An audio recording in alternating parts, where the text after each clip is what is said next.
And we're going. Welcome, welcome, welcome. It's wonderful. I'm seeing some very familiar faces, and I just want to thank you so much for, this is the fourth one, fourth research symposium, and there's some people that have been on all four live, and I want to thank you very much for being here. Yes, Liz and Stephen and Ian and I've got a second page, Anna, and there's a whole lot that have been here on everyone. So thank you so much.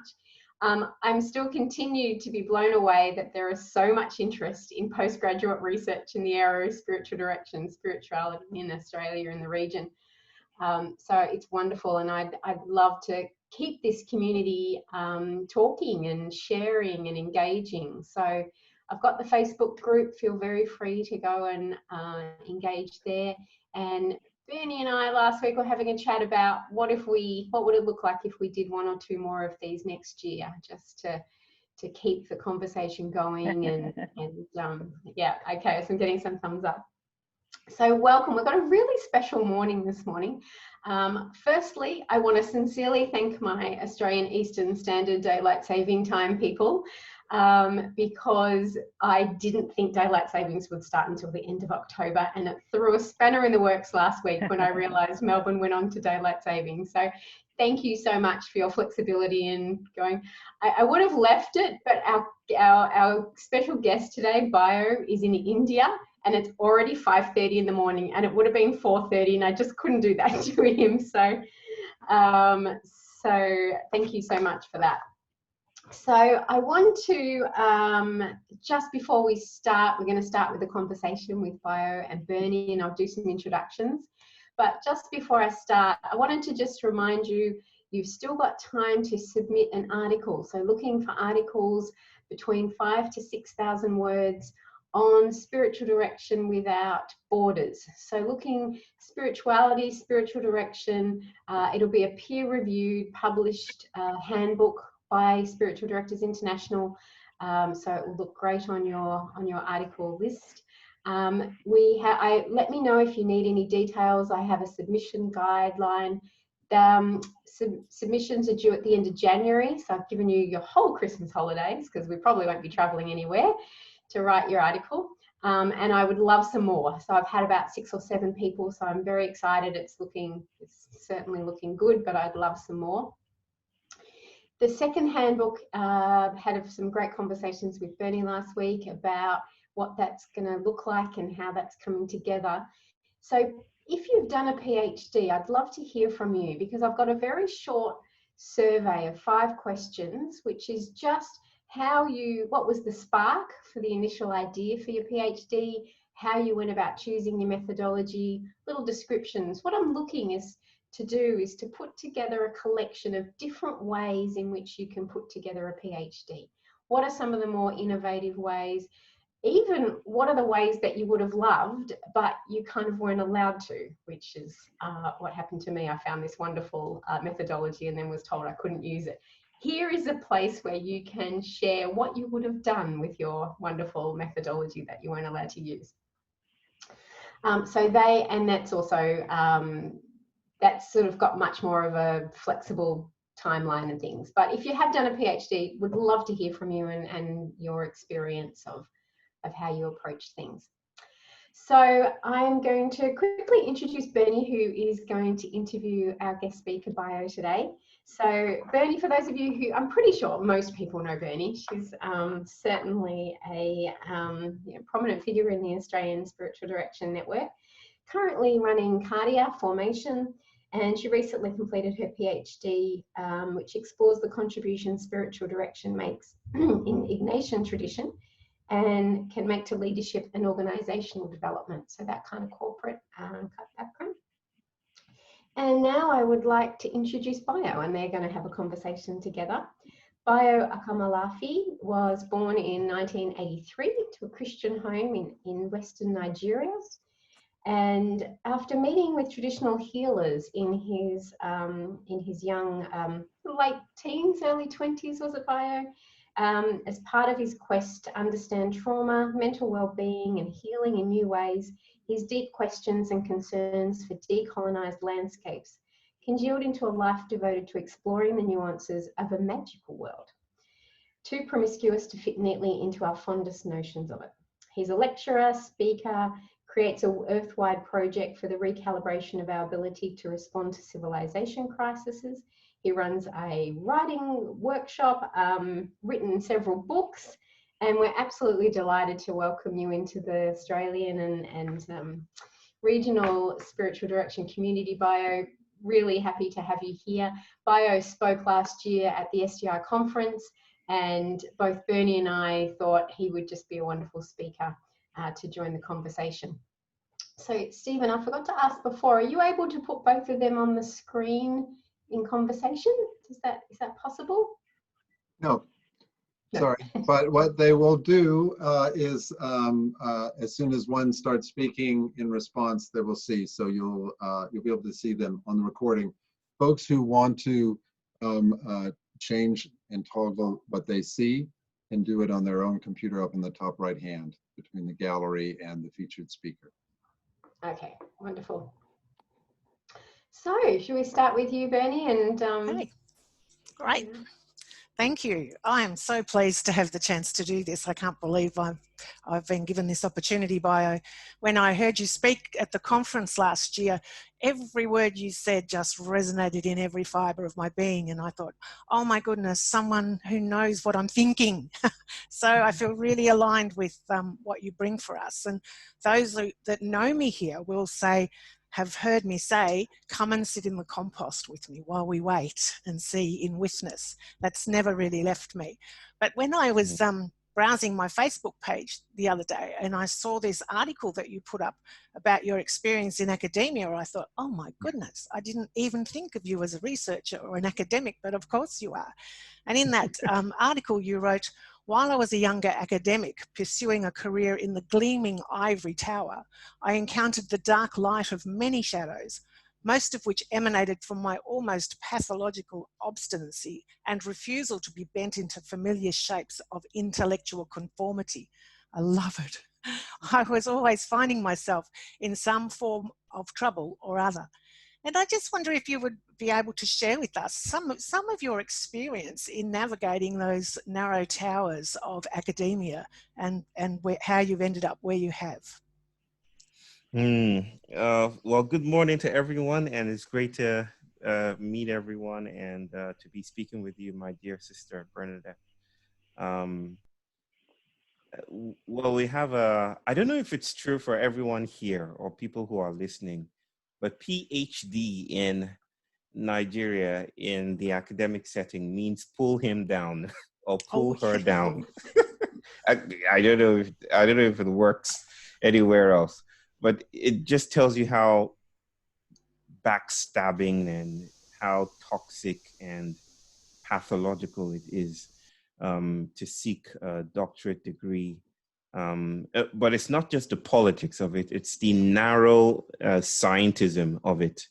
That is, we have this expanse of this expansive terrain of moving and interacting and dancing and waltzing with the world, but only a tiny concrete linearity is delineated or brought out and said and labeled as knowledge making.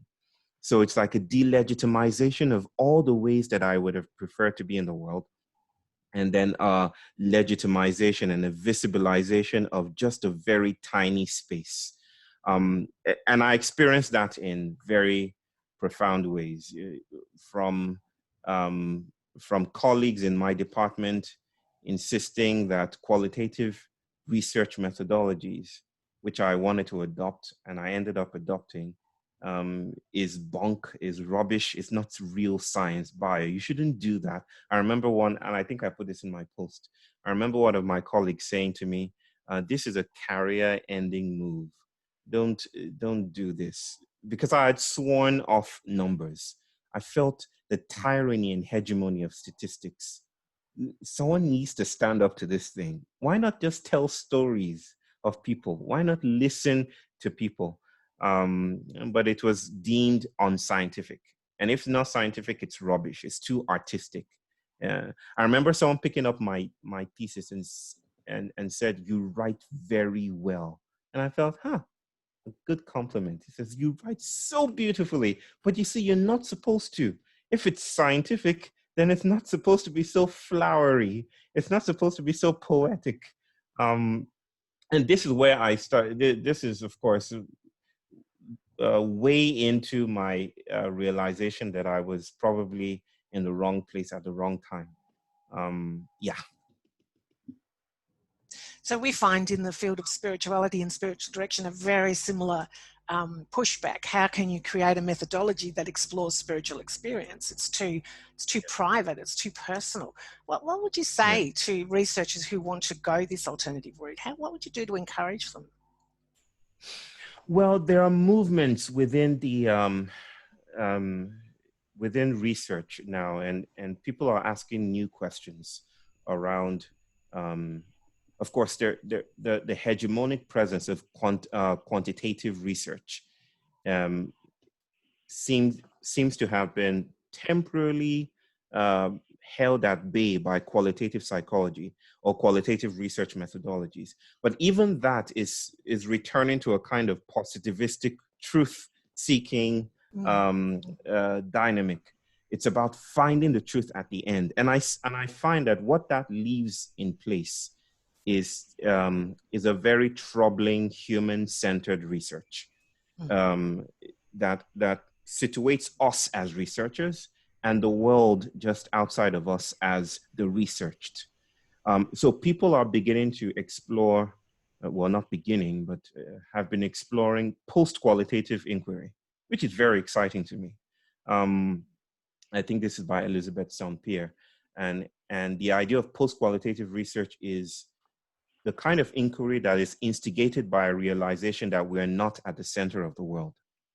By we, I mean humans. That the world is alive, that the world is animated, that the world is open-ended. And the meaning of research is not to find knowledge, which is what most of us were trained to accept. It's not an epistemological enterprise. It's more than that. It's more than critical. It's more than epistemological. It's an invitation to transform subjectivity, to become other than what we are. It's almost like an invitation to become more than human, if you will. And that is by treating the world around us as worthy of inquiry, and not just worthy of the anthropocentric gaze, but worthy of being deemed researchers in their own right. Furniture, Xerox machines, computer screens are researchers as well, not just us. And I find that that's really exciting for me, very exciting. And it's work that people are beginning to do today. It's opening up creative, though sometimes very complex and confusing, but creative avenues for reweaving research as spiritual engagement. Wow, that's really interesting. I'm wondering, is that the kind of research that you're going to do in your upcoming course, We Will Dance with Mountains? I've actually enrolled in that, which I'm excited to say, but not so excited to realize it's at 2 a.m. in the morning here when that begins. So I'll be doing what you're doing today. But you say in there that the course has an ambitious goal to break the open chalice of credentialed research and assemble a large trans-local agora of fugitive researchers, an underground action inquiry whose aim is to create a lively and breathing proactivism methodology for making sanctuary. It's extraordinary. Can you say some more about that? Okay, first thing I'll say is, if I've gotten this far without saying rubbish, then I give thanks to all the ancestors, because it's 5:30 a.m. I just want to remind myself, and it's almost like I'm listening to myself speak. And I'm like, okay. That aside,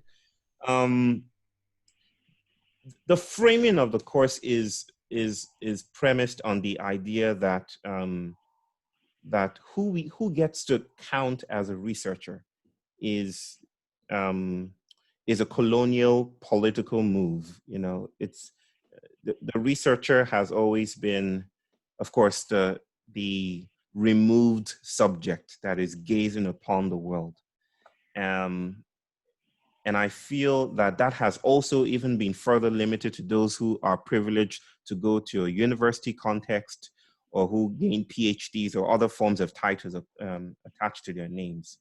But I feel if we think of knowledge not just as a thing that is gained after an empirical process, or rational process, if we think of knowledge as the world disclosing itself to itself, that it's not even a human thing, that when we eat food, for instance, the food knows us, just as our mouths know the food. That is, when something discloses itself to another, in the words of Karen Barad, that is how the thing knows the other. So it's not what that move does is that it decentralizes the human from the story of what knowing is and how knowing happens. So what we're trying to do with the course is to say, what if grandmothers are researchers? What if people who have never been in university systems are researchers? What if fugitives are researchers? What if we expand the notion of knowledge-making, collective sense-making enterprises so that it includes more than just those of us who are recovering from the titles that we've attached to our names? And so the idea of the course is to break open, well, not to situate knowing or researching as this credentialed work, but to say that in this time of the Anthropocene, we need to rethink thinking. We need to rethink knowing. We need to rethink researching. So the very concept of sanctuary is rethinking ourselves in relation to the world. And we'll be co-creating place-based, land-based inquiry, research that breaks out of the ivory tower to do radical, crazy stuff. Wow, it's really exciting, isn't it? Oh my goodness, I can't believe that. What would you, so with people who are still stuck in the ivory tower model, what would you say to them? How would you encourage them to take up their own agency as researchers? What will I say to those who are stuck? Well, it's one thing to be stuck, and it's one thing to realize you're stuck in there. There are people that are doing just fine with sitting behind SPSS and computer screens and regenerating papers from single strips of data. There are people that are just fine without arrangement. But there are others who are, in a sense, broken by that assemblage of bodies that are not able to continue. I would say to those people that the world isn't as stable or as manicured as the ivory tower or the academic world pretends it to be, that there are other ways of engaging with the world, and we definitely need those ways to come alive right now. So don't feel stuck. Seek sanctuary. Maybe you can't claim sanctuary because sanctuary doesn't just sprout, already predetermined, but seek sanctuary, find others like you who are asking questions, which is what I did. I reached out, especially when I was grappling with quantitative hegemonies. I reached out to people who were quite trained in grounded theory, in phenomenology, in interpretive paradigms, in feminist studies. I reached out to them and they embraced me. I even created a workshop, I think, called the Workshop on Alternative Research Paradigms. And I brought people to my university, which they happily sponsored, to say, you guys, there are other ways of doing this, But I've gone post. So I'm in post-qualitative inquiry right now. And I want to say that it's very exciting to be there and to tell people who are listening to this, who feel stuck, that if you feel like you're incarcerated in the knowledge system that you're operating in, that there is room for manumission and freedom to create new kinds of knowings with other kinds of beings in the world. Don't feel stuck. So do you think PhDs are still relevant, or do you think we're post-PhD era? I think we're yet to know. I think the relevance of PhDs is yet to come. Certainly the PhD is attached to a larger industrial, neoliberal, world, this exoskeleton of relevance that creates this tautological economy of words words and concepts that somehow, especially in the world that I come from, has mostly served to create an industry that is removed from the real and lived experiences of people, which is the reason why I wanted to do a qualitative inspired research in the first place for my PhD. I got tired of the fact that as academics, we were not rising up to the challenge of asking questions in sync with the people that we were called to serve, with the world that we were called to serve. It just became this thing apart where I could scale the ladder and become a professor on time and then become part of an economy of earning large salaries. So if the PhD is still an organelle in that body, then it's increasingly an organelle in a cadaver, in a dead and deadening body and system. I long for PhDs that are earned on the streets. The PhD that can be earned by a goat herder in India, here in India. I learned for new titles that are not, they're not tethered to this old Enlightenment model of earning a PhD or earning a master's. I learned for us to create new titles, fugitive studies, fugitive new titles that we can attach to our names in playful mockery of the hegemonic systems that we're releasing ourselves from. Fantastic. My own experience of my PhD is quite different to people I hear. I loved it. I loved every minute of it. I had supervisors that were really encouraged me to think underneath rather than, what's just in front. And I really found that my PhD has shaped me to who I am today. I wonder how your PhD has shaped you. Could you say something about that? Oh, I could write a book about that. In fact, I did. The PhD work that I did was I think it needs a setting, a plot. Let me see if I could lay the story down a bit. I schooled, and I had my undergrad studies in a Christian university in Nigeria. And Nigeria is a very Christian, very hyper-Christian, especially in the South. Is hyper-religious, hyper-Christian in the South, hyper-Muslim in the North, and somewhere in the middle as well. And I schooled in a Christian university, did very well, enough for them to invite me to lecture. So I came back to lecture. But I was part of this, this Department of Psychology, and I wanted to ask new questions about the crisis of mental health in Nigeria. I didn't buy the story that it was singularly an issue of providing new bed spaces. I felt there were other ways to think about the crisis. And this is where my qualitative grounded study came into being.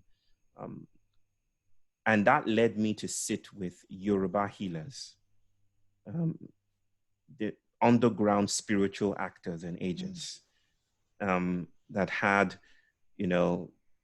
this ancient ways of thinking about psychological disturbance. And I had my DSM manual, my DSM-4 manual, but they had rich descriptions that could not have been reduced to numbers, you see. But the things they said to me, the things that opened up me up to, is the reason for all that I do today. Traveling around the world, well, I used to in the pre-pandemic world, traveling around the world, telling people the times are urgent, let us slow down. That when you need to find your way, you need to become generously lost.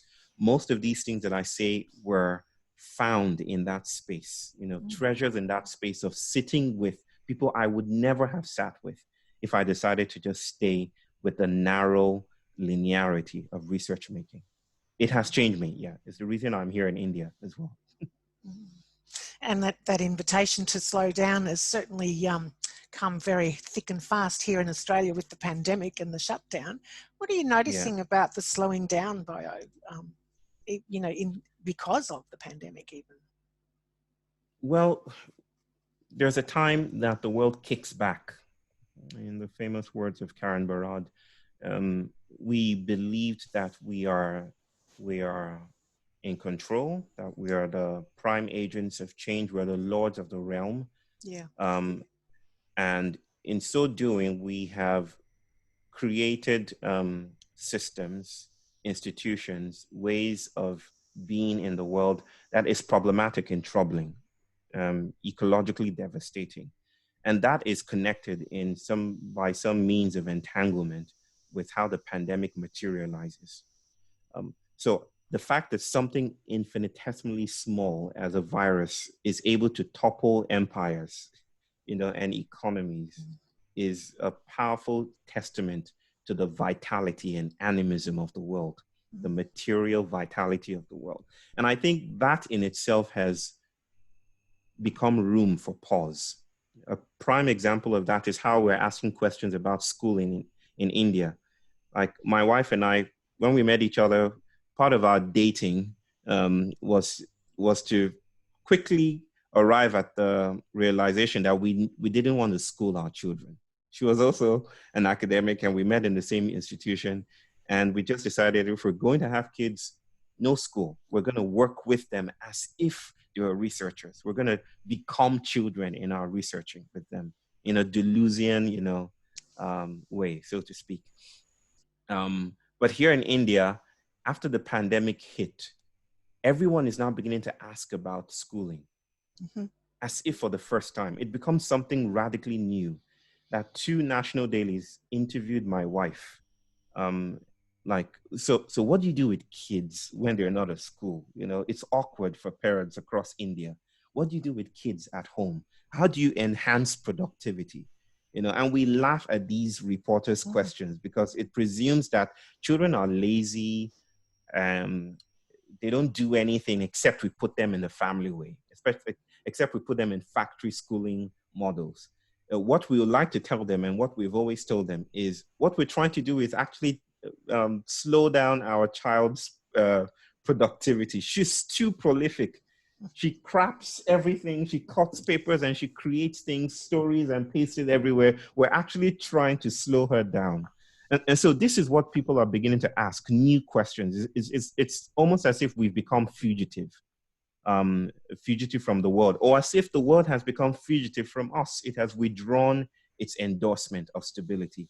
Now it's that evocation, that conjuring of new spaces is allowing us to embrace the world in new ways. So slowing down is a deepening of awareness. It's a stretching, a diffraction of awareness that enables us to ask new questions, and new possibilities arise from that. Thank you. It's really, really good to hear. I've certainly noticed as a spiritual director that most of the people I'm working with have gained great benefit from this slowing down. And I know that it's difficult and painful, but I think this is pain that we needed. I think, Kristen, I might hand it over for questions from the group, if you'd like. Would you like that? You're muted, Kristen. Yeah, just realised. Absolutely. So feel free to pop questions and comments in the chat. Just while you're doing that, Bayo, you mentioned the word sanctuary, and it's something that you mentioned last year in Seattle. And I'm wondering if you can just talk a little bit about that, because it was a concept and an idea that grabbed quite a few of us in the audience. Could you say that again, Kristen? I'm just wondering about the idea of sanctuary. You talk about sanctuary, and it was something that you mentioned last year, and I just wondered if you could talk a little bit about your idea of sanctuary. Yes. So from the Middle Ages and their practices of claiming sanctuary, I diffracted the notion of making sanctuary, or to put it in Deleuzian terms, sanctuary molecular, which is probably a different conversation altogether. But the idea of making sanctuary is a decolonial attempt to invite spaces that allow us to shapeshift. And why do we need to shapeshift? What's this business of shapeshifting? The idea here is if the human is a problematic figure, and I think the Anthropocene has done some good work in enlisting attention to the fact that the human figure is geologically entangled with industrial waste, entangled with ecocide, entangled with loss and displacement and extractive capitalism. If the human is this very vibrant, energetic, toxic figure, then the human itself needs to be composted. The human itself needs to find its roots in the world that it has dissociatively attempted to leave behind, in modern flight, in flights of fancy, in flights of modern transcendence. So we need new ways of being alive with the world again. We need to be witnessed by the world. We need to witness the world. And sanctuary is this space that I feel that encompasses or holds or cradles research inquiry, post-qualitative, nomadic, fugitive inquiry that allows us to lose our way, to get lost, and to make kin with the world that we seem to have left behind. Why do I talk about shape-shifting? In the old architecture of claiming sanctuary, I noticed that most of those sanctuaries, which were mostly churches that opened their doors to fugitives on the run, most of them had monstrous figures, attached to the door. And I think they had a door knocker called a hagode. And if you grab a part of the mouth of the chimeric figure, it was a lion or a dragon or something, if you grabbed a part of the sanctuary and claimed sanctuary, you were granted admission. Now I wonder to myself, why a monster at the entrance, of sanctuary? Why not a cherub or an angel or something much more less evil than a monster, or less monstrous than a monster? Whatever the meanings attached to that, I feel that stands as a powerful figure for the role of the monster in shape-shifting human beings. Monsters have always played a role in culture. They've always helped us see ourselves from a moral perspective. The city is itself a co-creation of monsters. It's a delineation between the city and the wilds, you see. And so we teach our children with monsters. We say, this is not what to do. Avoid this. If you do this, you become this monstrous figure, something like that. Stories are replete with monsters. And so they're always a part of our culture, across cultures. I feel that monsters have the agency of shape-shifting humans, that when they show up, they tear us down, they compost us. And maybe that's another way of seeing sanctuary, not a place to gain safety, but a place to take risks in losing the shapes that we've assumed in colonial fashion for a long time. Maybe the human as man category is so disturbing that we need to embark on expeditions into depths, into wilds beyond our fences, that allows us to see the world in new ways. So sanctuary is a political imaginary. It's a spiritual engagement. It's a way of saying we need to unlearn mastery. We need to fall down to the earth. We need to be made humble by this world, or else we risk repeating these troubles that have beset us. Thank you, Bayo. There was a comment you made before about, well, actually one of the comments that came through was PhDs in our last, this is the fourth research symposium, and the last one we had, the focus was very much about doing a PhD for academic, to get a role as a professor and like a tutor or a lecturer. And what I'm hearing you say is there is so much more. Like, we are all researchers, and not to look at PhD in a very narrow kind of view, but as that place, and I love that term you use, generously lost, that place where we get to go out into the wilds of ourselves and the world, and and it's not, and to be transformed by the process. I think what you're sharing is a much more open, generative kind of idea of PhDs, isn't it, really? Right, yes. I mean, critical epistemology, standpoint feminisms have brought us so far to be able to say, for instance, and this is a hard-won victory, to say that, you know, your claims to objectivity, that this is feminists speaking to actors in the positivistic science world. You know, your claims to objectivity are, you know, are storied, they're political as well. Objectivity is not neutral. You know, that old notion of science that says, for instance, that Black people or Black skulls hold smaller brains than white skulls. You know, that old notion of science that went uncontested because it had the label of science attached to it, feminists and indigenous realities and indigenous studies have been able to break through that and say, no, your understandings are situated. You know, they're situated knowledges. Our voices need to be heard as well. And so that is a framing for the kinds of openings that are happening.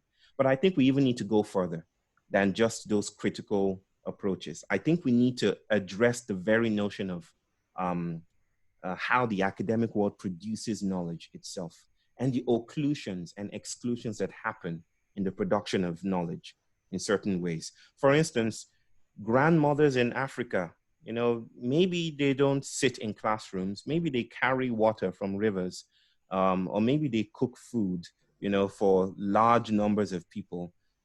Who says that is not a kind of research in itself?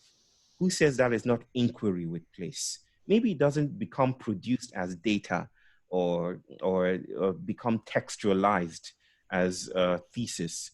Maybe it doesn't have a title to it, but there are other ways that the world becomes materialized and is materializing that our very narrow parochial specificity does not allow us to celebrate. So this is the invitation. Let's break open the room. And this is not a quest for university system to adopt grandmothers. This is, you know, to say, hey, maybe you come in and do a PhD with us. This is an acknowledgement that what happens outside of these ivory towers is knowledge as well. So I would quote Fred Moulton, who wrote The Undercommons, that, well, I'm not quoting him exactly, but I would express the sentiment here that we need sites of fugitive study. And the way he expresses it is, when does music begin? If you were to go for a concert, you know, to listen to an orchestra or something like that, when does the music begin? Does it begin immediately the singers take their positions? Or does it begin long before, you know, even you enter the theater? Maybe you're listening, maybe you're anticipating, maybe the music is happening way before then. And then when does the music stop? When the musicians put down their instruments, or long after the musicians have put down their instruments and people are talking about how marvelous the music is. So this is really about how we draw lines in the sand and shifting those lines in the sand way out to accommodate people that we have ruled out as non-researchers, as non-valuable to the world that proliferates knowledge. Oh, well said. Very well said. Yeah. Stephen's just made a point about that what is arising for him is curiosity, that at the heart of what you're saying is that curious stance, isn't it? That. Yeah. Yeah, curiosity. I would agree with Stephen. It depends on how you're using curiosity, because I think when a flower sprouts from the ground, the stalk, and snakes its way to the sun, you know, it's curious about the sun, so to speak, and this growing from loamy soil, seeking the atmosphere, seeking nourishment from the sun, is a kind of research making as well. Is a kind of asking questions of the world as well. But we don't usually see it that way. We think curiosity is a human element, or that you need to be a certain way to be a proper researcher. It's this idea of the proper anything that I'm trying to break. I'm trying to break through and say, oh, we're doing more things than your properness or your or your Victorian sensibilities might allow for. Yeah. Someone asked about your research topic. What did you end up writing a PhD about? If I can remember the title, it was Perspectives and Interpretations of Yoruba Indigenous Healers in West Africa. And it was basically about how they think about and practice healing, or how they even diagnose and make diagnostic moves, and how they name things that we already have names for, like auditory hallucination or bipolar disorder. I wanted to understand it from their perspective. You see, the mustachioed white men like Freud and the others didn't quite speak to my people in the ways that they wanted to be spoken with. So this needed some kind of theory building work. And sitting with these men was great. Was probably one of the greatest times of my life. Really? Yeah. Yeah. So in the end, do you think you wrote the PhD you set out to write?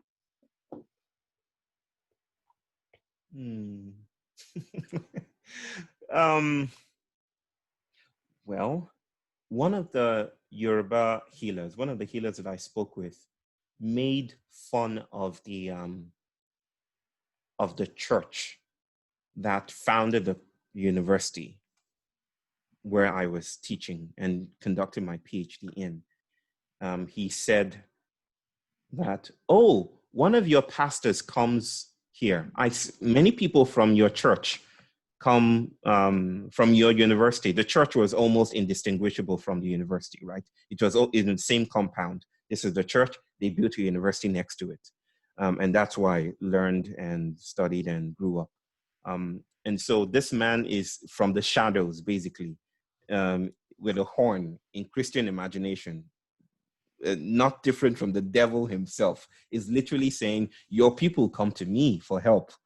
And when the panel read my report, they said, take this out. This is fine, but just strike out this line. So I struck it out for them, but I kept my own cherished version. And anytime I want to read or recall that, I go to that very seditious, fugitive, rebellious iteration of my work. Yeah. Wonderful. Thank you. Liz has just put a post in there about post-qualitative research, so feel free to click on that. Beautiful. Sincere thank you, Bayo. That was really expansive. Every time I listen to you, I feel like I've got a bigger version of the world. So thank you so much. Really, really appreciate you getting up so early and coming and joining our conversation. So you're very welcome to hang around. We've got 3 wonderful roundtable, but if you need to go back, sleep. we also understand as well. So yeah, no, thank you so much. And thank you, Bernie, so much for your beautiful questions and enthusiasm. Thank you, Bernie. Thank you. It's a great privilege. Thank you. Thank you. So feel free to keep the comments coming. We're going to take a break. Let's take a break for 10 minutes. Come back at 5 to the hour. So 5 to 12 for Eastern, 5 to 9 for Singapore people. Go and have a break, stretch your legs, and we'll come back for 3 wonderful roundtable presentations. Thank you, everyone. Thank you, Bayo. Thank you, Bernie. Kristen, can I say something very quickly before everyone goes? Of course you can. Is it possible? This just struck me and is very powerful. It seems to me that in saying yes to confining beliefs and structures, we say yes to invisibility. This is from Marlene Marburg. And I just wanted to say yes, that this is the politics of gaining invisibility. And invisibility is powerful. It's rich and abundant with others, resources and stuff. So don't be afraid of invisibility or imperceptibility. There's power there, my sister. That's all I want to say. Yeah. Thanks, Bayo. Wonderful. Good. Thanks, everyone. Let's have a break. Yeah, Kristen. Oh, okay. Do you want to quickly practice sharing your screen? No, I want 10 seconds. The recording of this session will be available in the next day or so. I'll post it onto the Facebook group, and you can also email me for a copy of the link. I found I had to do the same when Bayo spoke in Seattle. I had to kind of watch it a few times because he's so rich that you want to, you know, and you miss things. So feel free to watch the recording again and share that with other people. So what about I introduce you, Carol, and then we can sort out the technical. Is that okay? I'm ready whenever you are. I'm coming. Here I am. Okay. I haven't started my video. There we go. Great. All right. So do you have an option to share screen at the bottom of your screen? Yes, I know the green share screen, and that it goes up to the top to stop. Great. So let me just introduce Carol McDonough. She lives in rural Victoria, and last year her and Bernie went off to Rome for the Evolving Methodologies Conference in Spirituality Studies and Spiritual Theology. And from that, there's a book that's going to be written where they all, they're contributing pieces. It's been written. Sorry? It's in production. It has been written. Keep an eye out. Carol's qualitative inquiry, multidisciplinary think piece, visioning a new global ethnography of prayer was and is a work in progress. And today she's going to bring a second iteration of that visual ethnography presentation she did in Rome. So whenever you are ready, Carol, if you want to share your... I'm ready. Yep, okay. Here goes. Here goes. I want that. So shouldn't it just come up? Do you have the share screen option down the bottom? Yep, Got it's it. coming.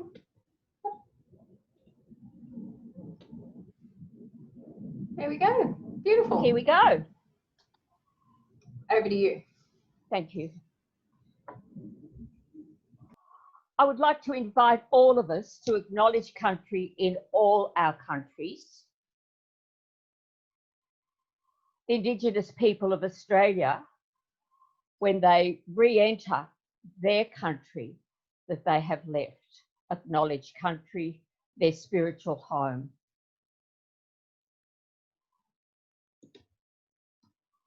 I'd also, as my mother-in-law died a few weeks ago, and I apologise for not being here last time, the words that came to me as we stand on the shoulders of giants, and I went to find that. It's as old as the area of scholarship study that I immerse in, around the 5th, 6th century, 7th century, late antiquity. And I'd like us, those of us who are immigrants, which is just about everybody on the planet, to be acknowledged both the colonial and immigrant influences in our own lives and the people in our lives on whose shoulders we stand, as I stand on Mona.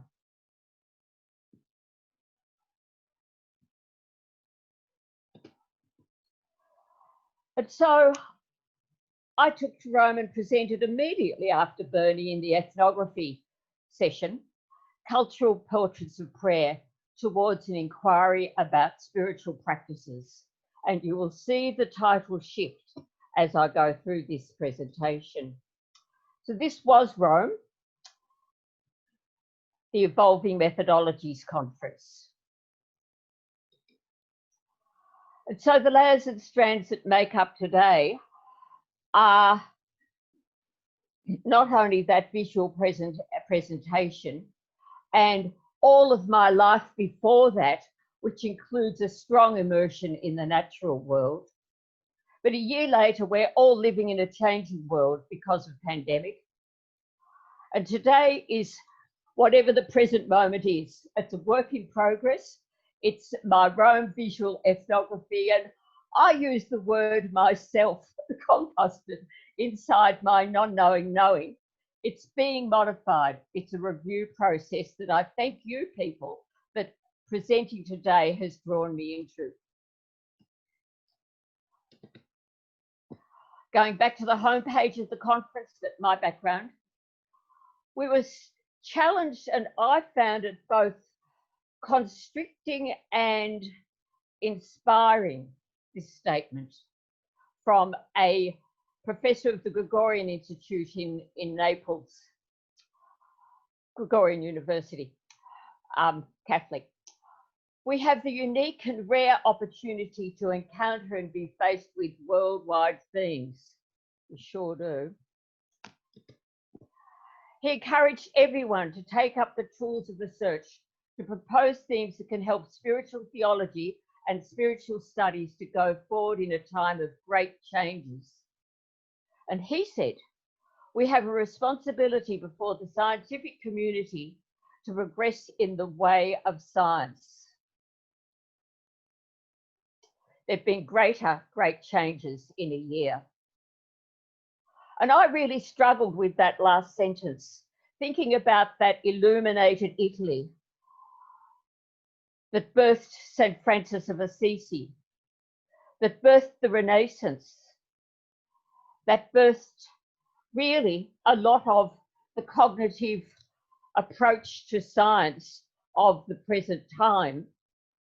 And I also, as I was listening to Bayo, jumping out of my skin, flashed back to sitting on the 10th floor of the Ming Wing, the tall building at the Monash University Clayton campus, with a sitting round even back then in social sciences in the 60s, looking at positivist science of the form, we humans do it, we know, and the start of qualitative science. We are part of the research process.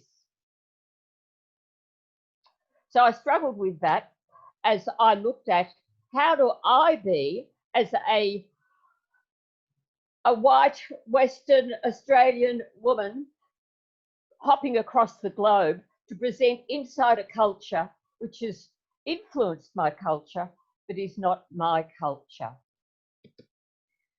And today, we're here in the home of spiritual companionship. We are in Asia Pacific. And so I changed the image. I couldn't find an image of hands of different colours holding the earth. So I superimposed our region. And I want us to take us to the changing global religious landscape, and then back quickly to quick pictures of 3 countries in our region. So in 2015, the American Pew Research Center discovered Christians were the greatest affiliated people, and Muslims next. And they also are showing by those birth rates, they're predicting by 2050, and that depends on the changing birth rates because of pandemic, that Muslims will take that ground position. And my computer just skipped the slide. No, it didn't. I thought it had. There it is. I was stunned to find this in the same article. 75% of Asia Pacific peoples are not affiliated with any religion. And I'd like to ask you, I see Kristen being completely astonished, as was I. What does this mean for SDI in Asia Pacific? Jumping to 3 of our countries. Christianity runs the Philippines. In Australia, agnostic atheists probably might have overtaken Catholic in the 4 years since the census. Hinduism is still the great religion of India. And I was fascinated that Buddhism was less than 1%, 9 million of over 300%. And if you want to go to worldatlas.com, they have a rundown across the world where the Buddhists are.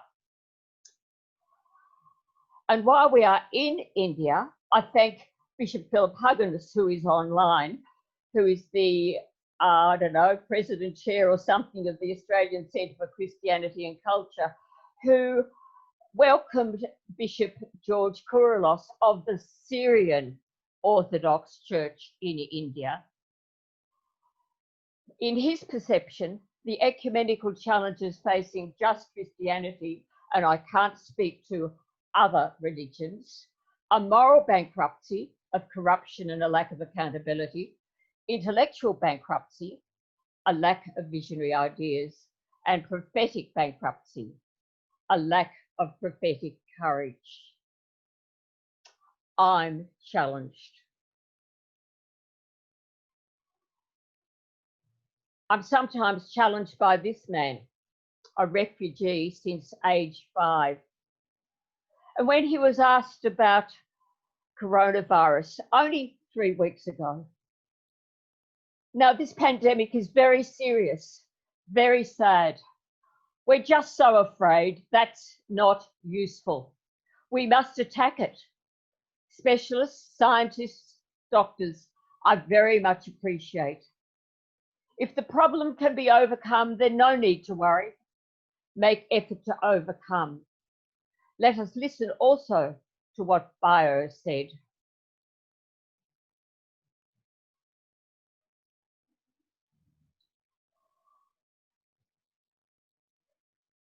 The World Council of Churches, a positive note of the Christian churches, has just released Serving a Wounded World in Interreligious Solidarity, a Christian call to reflection and action during COVID by the WC and Pontifical Council for Interreligious Dialogue.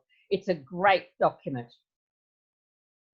Jumping back to Australia, the ABC, our main news service, brought an article 2 weeks ago of one of our isolated Indigenous communities.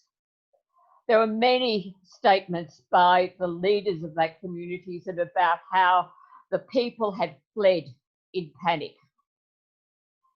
The impact of a second wave would be huge. We'd lose a lot of people through the Kimberley, northwest, Western Australia. That's why we take it so serious and why we do what we do. It's to protect everyone up here.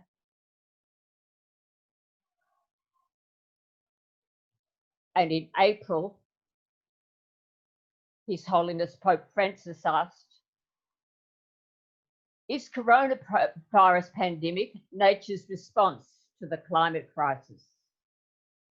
These are all worldwide themes of our present. We've just been told 1 million dead. We're being told the figures are known and growing of post-COVID fatigue, which is looking not good. But I wanted to relativize it. In 2019, 18 times the number of dead from the virus died of heart attacks and strokes. And WHO in Southeast Asia really shows the figures of how in the affluent worlds, the figures have dropped by a quarter in the last decade and increased fourfold in the poor countries. And each of us is 7.8 billionth of the world. And each of us here and beyond is taken into our own spiritual practice. This was a hide slide in Rome. I wasn't prophetic enough. It felt over the top. World experts in virology alert that climate change and globalization are an added problem in viral disease transmission. And they were also saying, from Oxford, scientists have a moral obligation to clearly warn humanity of any catastrophic threat, to tell it like it is. Clearly and unequivocally, planet Earth is facing a climate emergency. And so what I did take to Rome as I explored science, human and earth science, were two things. In that present moment, it was the week of the World Students' Strike for Climate. It was the week when the nations of the Paris Agreement met in New York to say what they were or were not doing about their Paris commitments. It was the week in Italy with a sudden change of government and cops and army everywhere because of fears of unrest, that boats started to arrive at that left-hand tip of Sicily without their female captains being put in jail, full of refugees from North Africa. All those big issues still exist. But after grappling with the statement from Naples about science, after grappling with my qualitative and, dare I say, post-qualitative approach akin to what Bayo was saying, I rewrote this for today. I encourage everyone to take up the tools of post-qualitative research to propose themes that can help spiritual theology, spirituality studies, and spiritual direction research to go forward in a time of wild changes, where we are learning all creation is one. Wild as the weather, wild as what people are doing, wild as the way the weather and everything else is impacting on sea, land, and sky.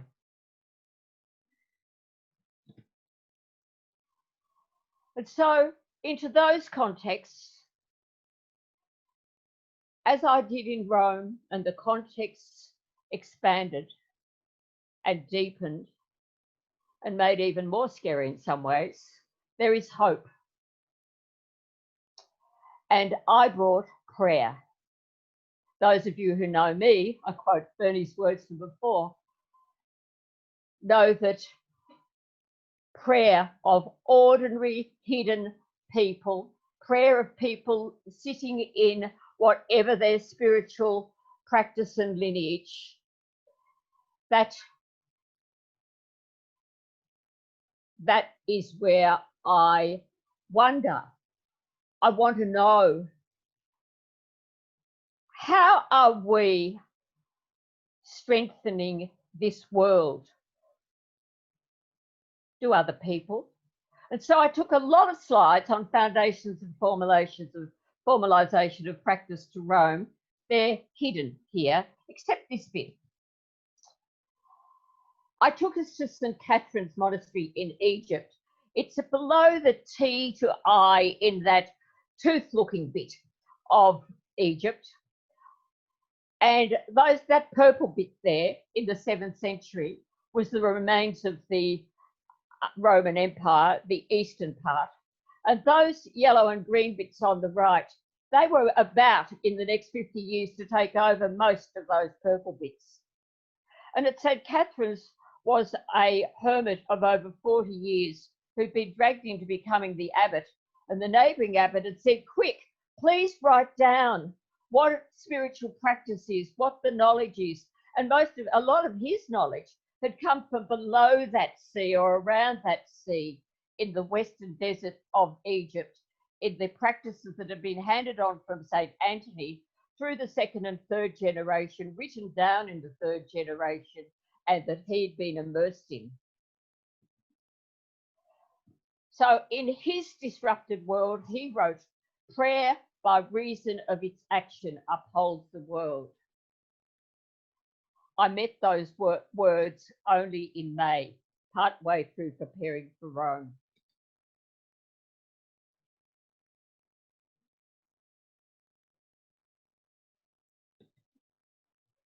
And so I took to Rome what emerged out of everything I've said, except the coronavirus, and material I'm about to bring. What became what looked like and still looks like, and also has some issues. Would you like to tell me about your prayer, please? I took it into a Christian setting. Would you like to tell me about your prayer, please? But what was niggling me was this. Would you like to tell me about your spiritual practice, please?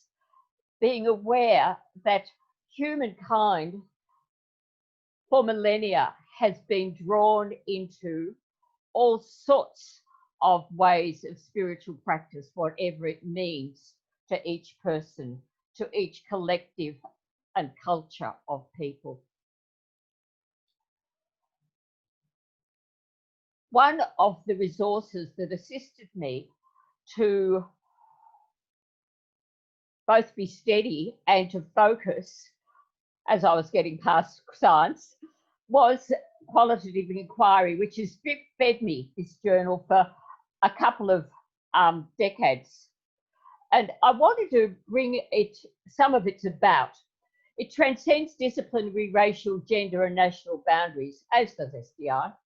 It focuses on methodological issues raised by interdisciplinary qualitative research, as does these symposia. It's open to think pieces and review essays. And it addresses, and I templated these on the called papers and worked with both. Advances in experimenting in specific methods, strategies or techniques, critical treatments of qualitative or interpretive foci, theoretical discussions on the philosophical basis of qualitative traditions, and practical applications of qualitative research. Please, would you like to tell me about your spiritual practice? And my own qualitative inquiry method, drawing out of ethnography and autoethnography, is an approach to research and writing that seeks to describe and systematically analyse personal experience in order to understand cultural experience. And people know that this perspective can be applied directly to the experience of others in compassionate research. And that connects us with others and contributes to social justice, back to those worldwide themes. And I developed my own remote and global ethnographies to, if I was going to ask, how can we bring asking ordinary people in different continents and cultures and communions, islands as well as continents, down into the local, how can we make this global as it is at the same time remote and intimate? Oh, by the way, I burst out of the university and was just doing all of this as just me.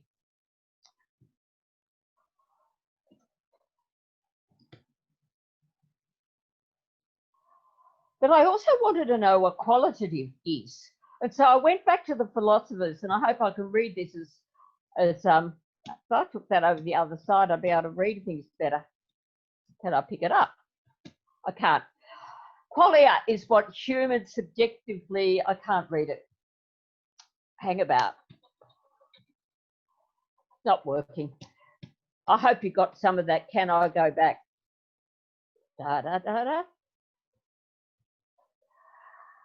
It's about, they say, scientifically measurable experience. What Bayo was saying, what I'm saying, some of this cannot be measured, and I don't believe when we get to the innerness of human beings that it particularly can. The tip of the iceberg shows, that's all. Qualia, they say, involves inquiry, and it's the greatest challenge for neuroscience, social science and philosophy, understanding consciousness. And for me, that consciousness is embedded in, is physical, it is listening to creation.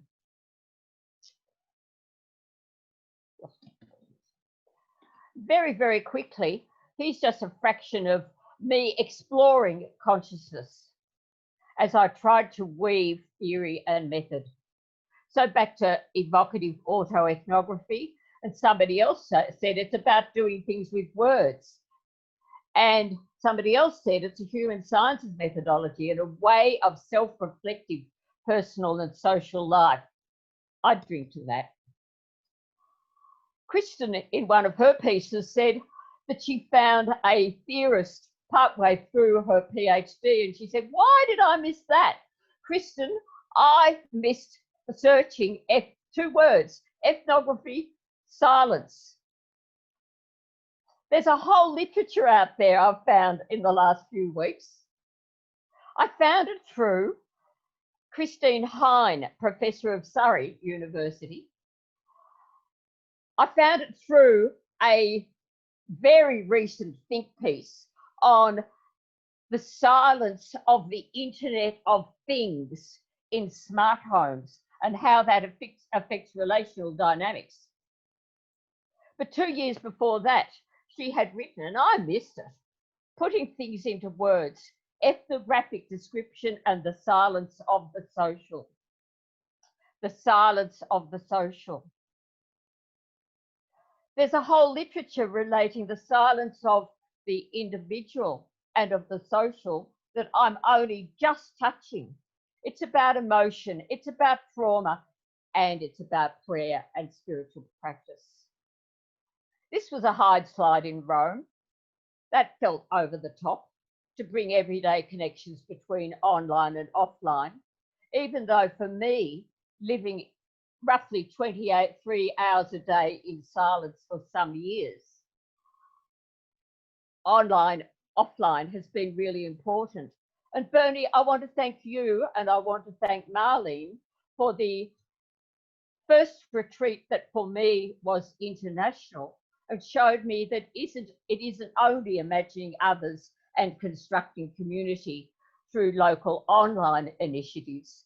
It has become so rapidly international for us.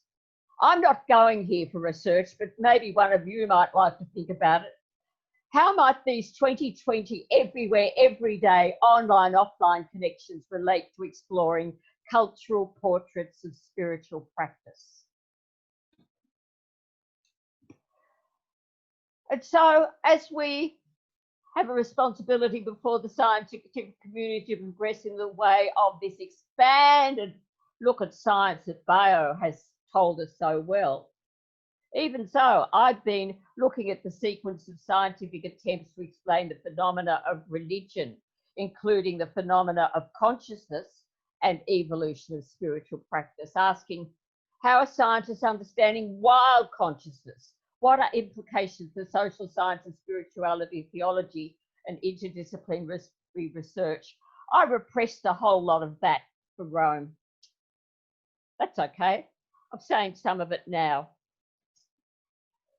I did take Jean-Louis Chrétien, a philosophical phenomenologist, who did a profound analysis of Romans 4:17 to study and to critically examine from a phenomenological perspective God's call to being, a call that is creative.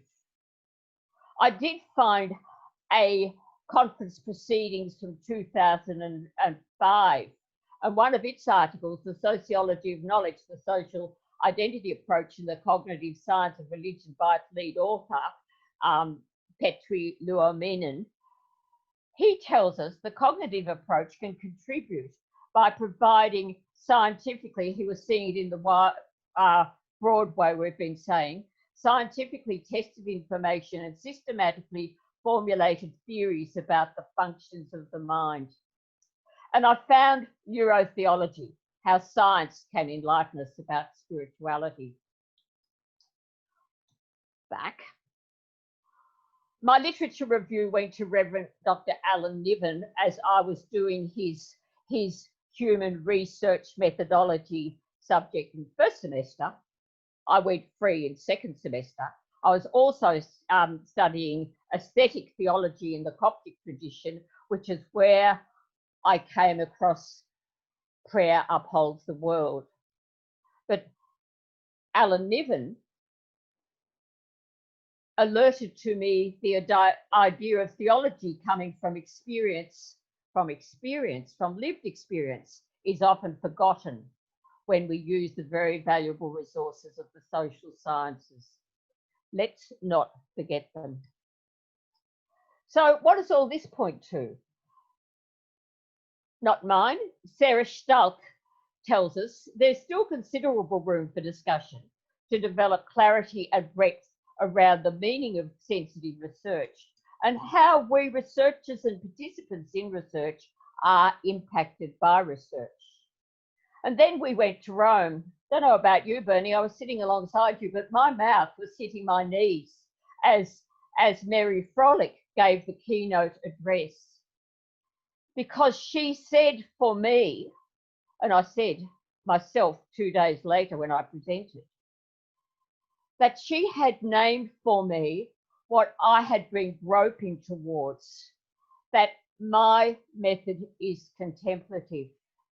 And what she did was bring the work of Thomas Berry, OP, who not only wrote about eco-theology, he wrote about the great work of our time. In the great work, he said we're moving into the Anthropocene or the Technocene. If we go into the Technocene, this planet and humankind will be, what did he say? It will be short, sharp, and suicidal. Whereas the Anthropocene, we will grow into right relationship with creation in the way that Bayo unfolded. Just a couple more. How many minutes? Just a couple more minutes. That's all I need. So his words were presence, search, and emergence, and I added engagement. Bit of humour. In all the sciences, everyone knows there's differences of opinion and aim, but everything's not perfect in all, either from want of industry or from lack of strength. Thank you, 7th century, from a hermit. My research proposal, the emergent vision, is a process of evolving methodologies. It's integrated small colloquial research through interviews. Please, would you like to tell me about your spiritual practice? I would hope it would become a global remote ethnography replicated in several places around the world. I would hope it would be people who have the competence and experience offering simple invitations with respectful holding, listening, which would uncover people's perceptions of their passion, purposes, and lived experiences of spiritual practice. And there's 3 research outcomes: providing support for personal spiritual practice, a perceptive resource for formation in all settings, and resources for academic learnings.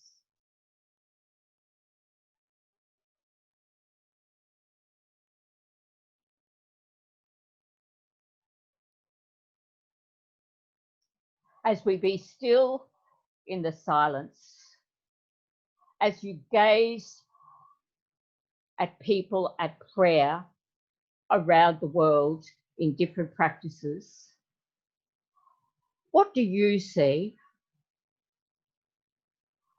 What do you feel?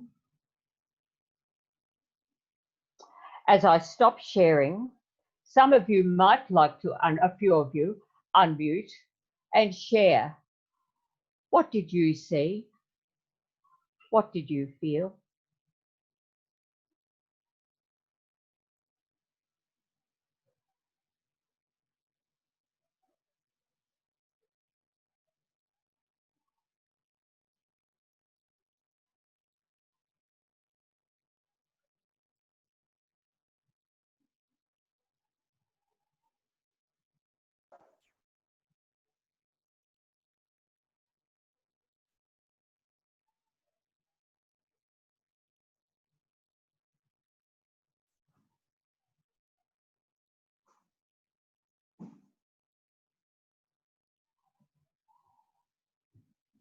Thank you, Carol. Maybe people can take that own question into their heart and think about that. Something that arose for me, are you looking for people to help you with research? Are you looking for people to interview and to answer that question for you? I would love that. It's not leaving me, Kristen. I am outside the university. Well, I will be in 6 weeks' time. And if there are a way of taking this forward in that way that Bayo was talking about, sure. a subversive way, that would be wonderful. Okay, well, feel free to pop your email address in the chat, and if people want to participate and answer that question. If that question has, prompted you, has enlivened you, then feel free to respond to Carol. Let's go on to our second keynote. So thank you, roundtable. Thank you so much, Carol. It was really interesting. Some of that early stats and pictures of the world is was really surprising. If you've got comments or questions for Carol, feel free to pop those in the chat, and then we'll have a bit of time at the end of our 3 roundtables. I'd like to introduce Sylvia. So Sylvia and I had a lovely conversation a couple of weeks ago. She's based in Perth. She's a writer and lecturer on contemporary spirituality, art and spiritual care. And she's researching innovation in spiritual care at the Radboud University Medical Centre in Nijmegen. No, I knew I was going to butcher that. You're just muted, Sylvia. Nijmegen. Nijmegen in the Netherlands. And so she's a PhD student on innovation of spiritual care at Notre Dame. So welcome, Sylvia. Thank you so much for joining us and sharing about your research. I'm going to try and make you bigger. No, can you? That might be well. And all yours. Over to you. Thank you, Sylvia. Thank you. I'm not sure you see me all in full screen now. Yeah, I will share. I'll introduce myself a little bit before I show my presentation. Inspired by these first 2 presentations and the interview, I thought I'd share a little bit more about my background before I put on the slides about what I aim for in my researches. I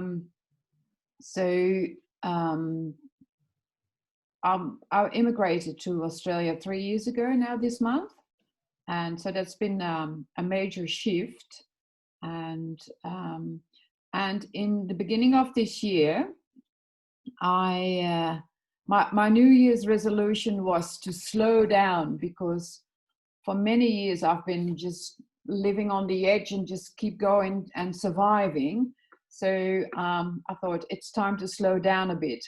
But I didn't expect God or the universe to respond in this way. And we just heard that living in WA, the borders will stay closed at least until next year, probably March or April. So we are slowing down. Thank God that WA is such a massive, large state. So we can safely and freely move around here, which is a blessing. But and in Holland, I started my career in the hospitality business, which is a very good way to upgrade your social skills. And then I became a social worker, and I worked with refugee children as a guardian, refugee children without parents. I did that for, I can't really remember, but something like 10 years. So I worked with children from the gutters of world politics and the poor, economically poor countries, which was for me very informing and forming. Also in my religious and spiritual practice, because before that I was sort of an atheist. But seeing these kids, how they have this strong resilience, and coming from their religious backgrounds in a lot of times, that was really interesting. And I graduated. All the time I see Carol in full screen. I don't know, Kristen. That's a bit maybe. I can change that. No, you're okay. This is Stephen from SDI. Am I okay? You're fine. You're on the full screen that I am showing everyone. Okay. It's just what I see here. So as a social worker, I got my bachelor's in feminist counseling. And later I studied interreligious dialogue or theology, and I got my master's in feminist theology. So that's a little bit about my background. Also, I'm in same-sex relationship, which gives a bit of an edge to all this. And so I'm used to be living in the margin, and I'm very happy to be there. In recent years, that's about 7 years ago, some quite dramatic thing happened in my life. My partner, my female partner, whom I was married to, she died of cancer, and at the same time, my mother unexpectedly died as well due to an aneurysm. So within 3 weeks, I lost the two people I loved most in the world. And it took me into a journey in healthcare. And after, so as a partner of someone who's got terminal cancer, and as the daughter of someone on intensive care who they tried to save but couldn't. And before this happened, I worked at the university, so a little bit in the ivory tower, and I was quite unhappy there because I felt my soul's just crushed, and the work I did was not very fulfilling. You just, work for the sake of the academic, and not really looking outside of that box. And so I was looking for a shift in my life, but again, I didn't expect the response to that to be so dramatic. But it put me on another track in my career, if you can call it that. And I started as a researcher in that academic hospital that was in liaison with the university I worked for. And that's the one in Nijmegen where I now work as a researcher on projects for innovation of spiritual care. And when I was, grief struck, before that, being a social worker and a theologian, and all my life I've been working with people, I thought I sort of knew what grief was, namely something that you just cry and cry and cry and cry, and then at some point you stop crying and then you're sort of over it.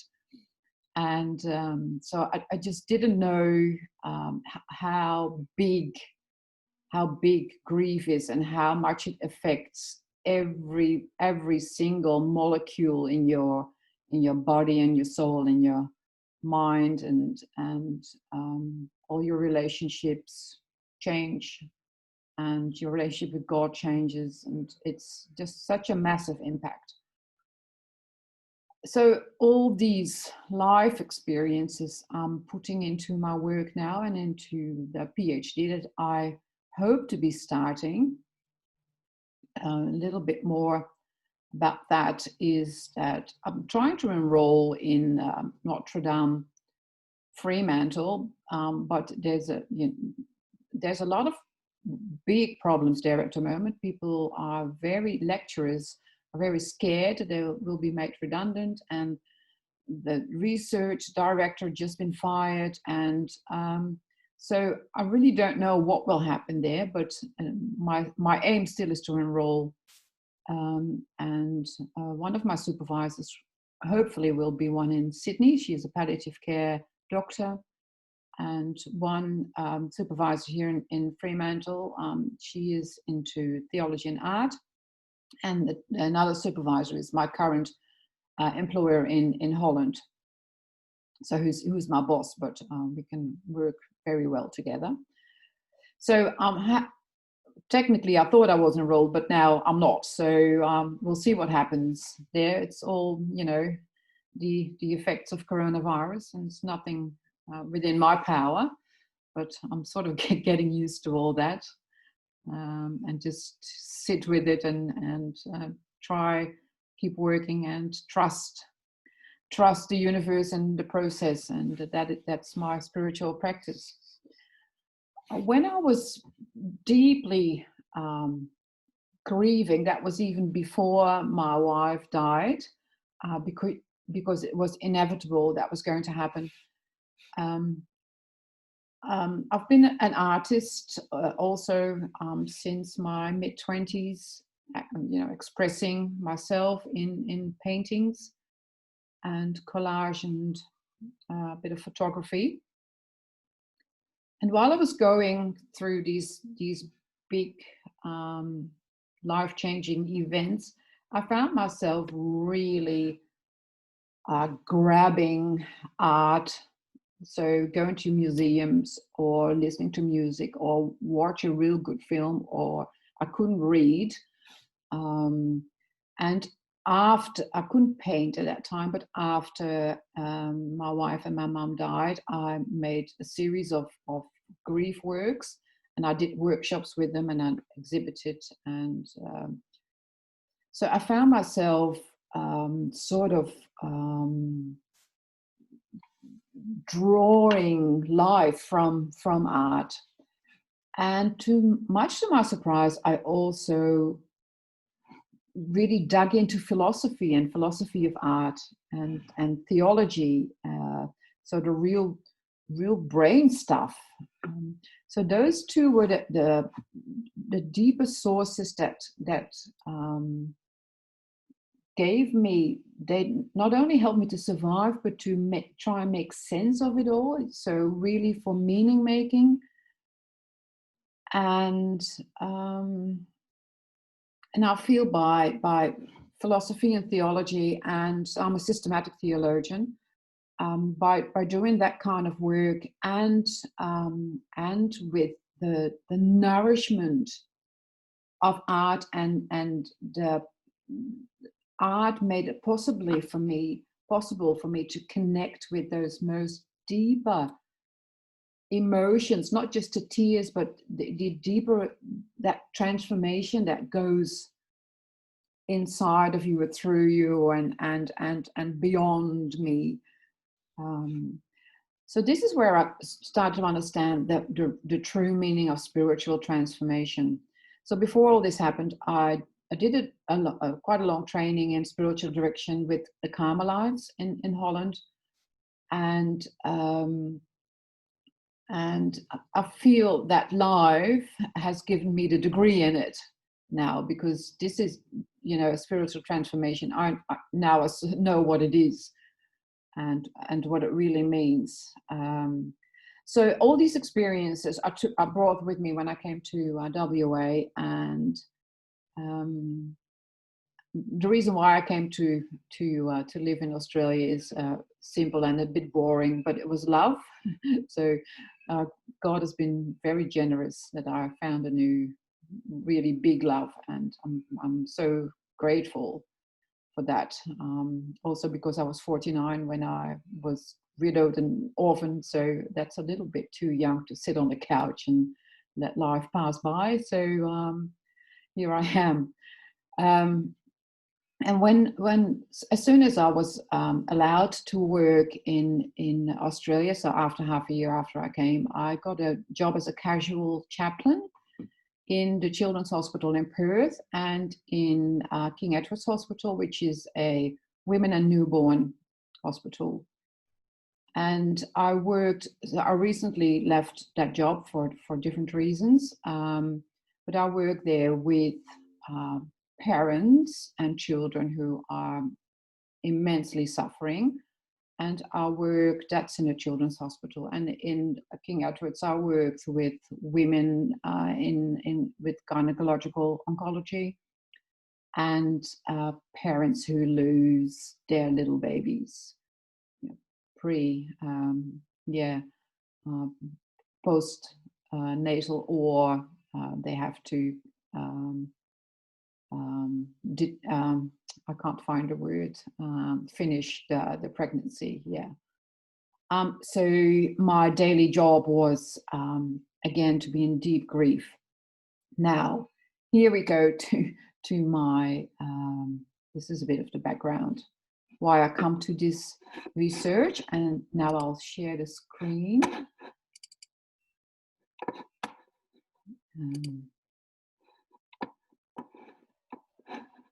Here we go. Can everyone see my screen? Yes? Okay.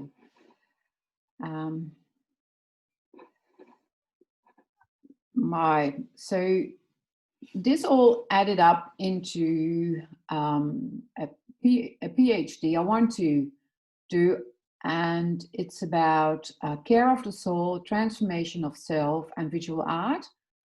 And as I shared with you, that's the core of my research and practice for over 25 years now. And my PhD research, that the working title is Soul, Art and Aesthetics as Spaces for Personal Transformations in Times of Suffering Due to Illness, Innovation of Spiritual and Pastoral Care in Healthcare, and from a philosophical approach.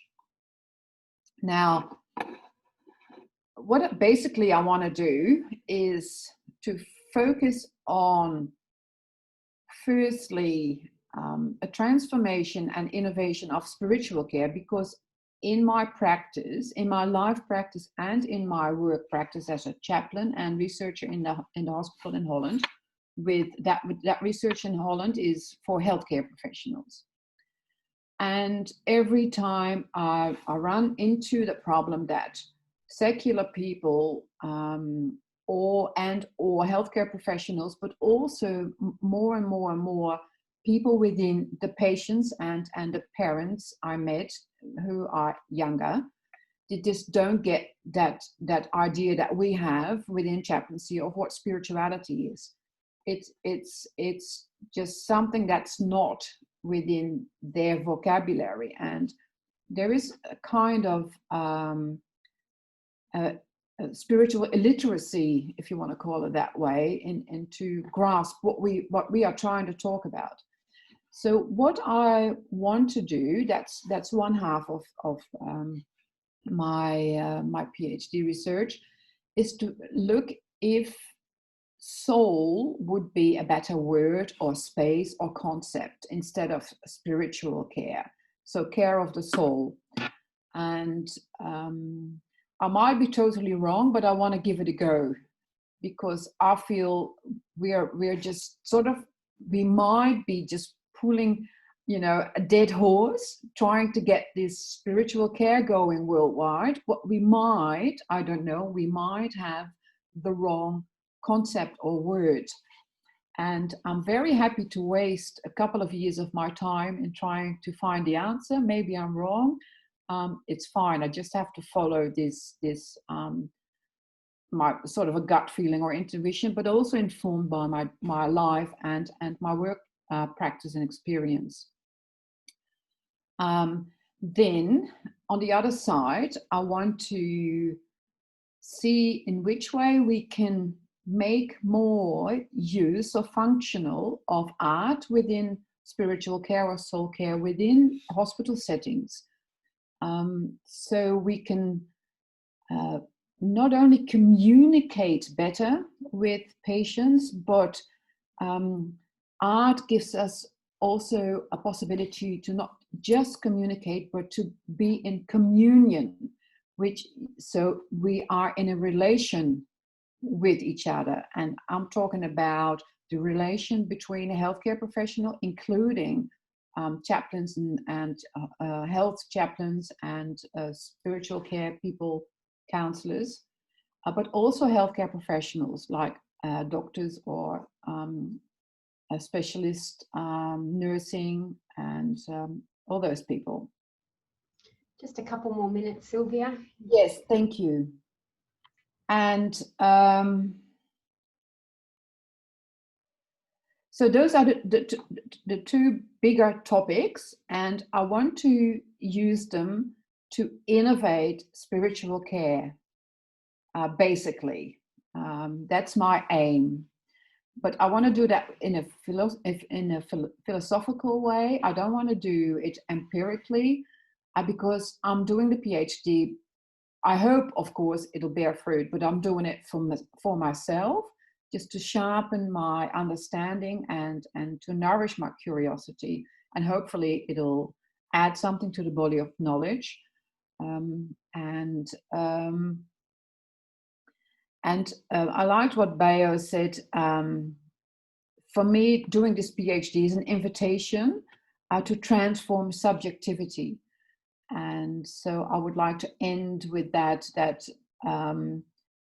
I would like to transform healthcare workers and patients within healthcare from being objects to subjects. And that's why I want to look into the art and soul and aesthetics and spiritual transformation. Last thing I have to add is my sources.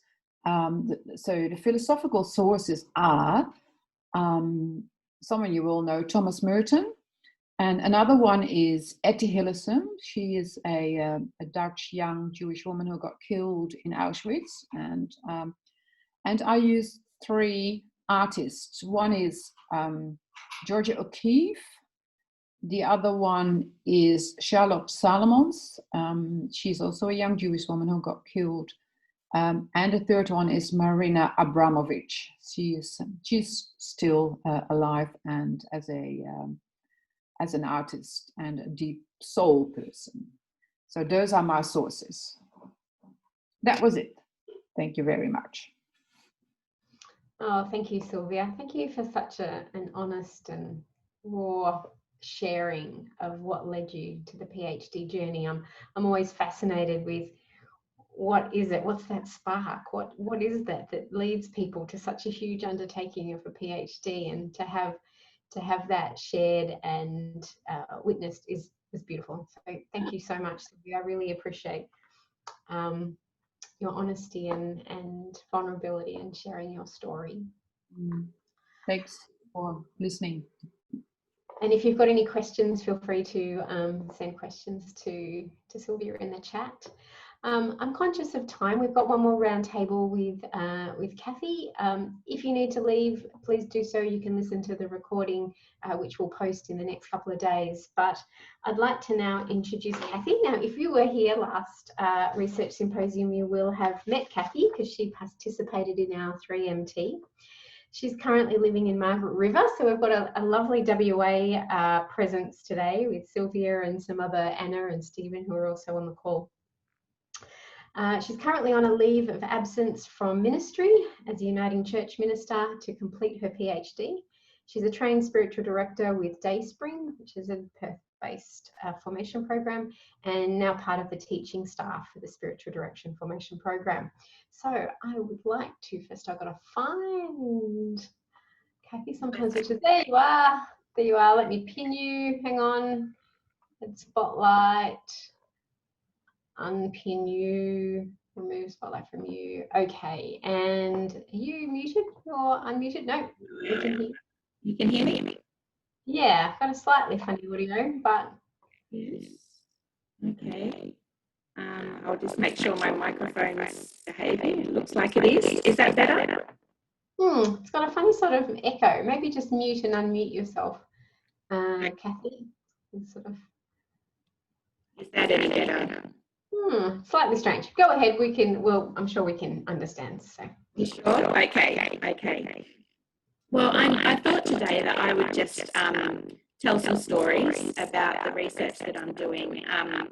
Those of you who were here last time will know that I'm looking at a broader sort of integrated project, looking at some historical perspectives and bringing them into the contemporary with women today.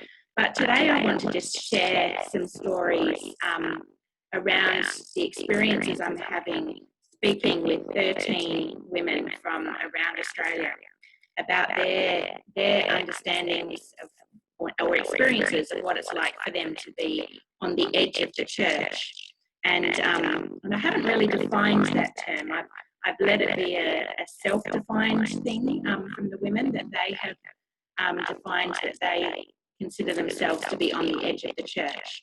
So for some, that means that they're not attending church anymore, not involved in the church institution.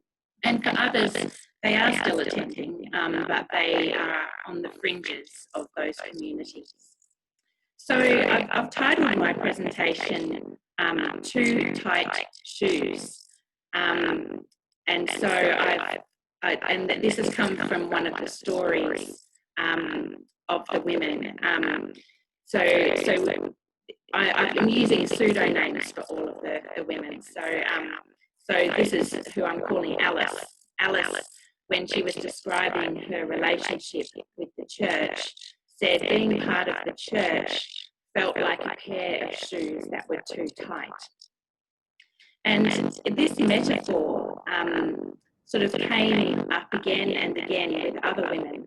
Another woman who I've called Rachel described it as a plant pot and said that in the church she felt that she had become root bound and couldn't grow anymore. Cathie, And sorry to interrupt. It's not great, the sound. Isn't it? No, it's got like a sort of a funny kind of echo that's a little Okay, bit. let me just try something. I plugged into the internet to make it better, but that may have affected it. I'll just see if I can unplug. Sorry. All right, it's just. That may I can get it out.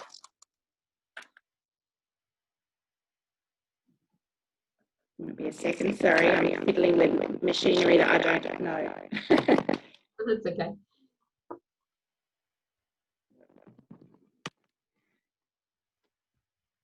Being stubborn, sorry. What I'll do is I'll just move my computer. There we go. Free from it now. And does that make a difference to the sound? No, not really. I'm wondering if you're able to maybe go out and come back in again. So if people can just bear with us a minute, because it's we want to really focus on what you're saying, and it is. I won't. All right, thanks. Okay, so in the meantime, if anyone's got any questions for any of the speakers, feel free to pop it in chat. We can have a bit of a discussion at the end. Thanks for your patience. I'm not sure how other people found it, but I was struggling to really focus on her words. Okay, so I'm just letting her back in.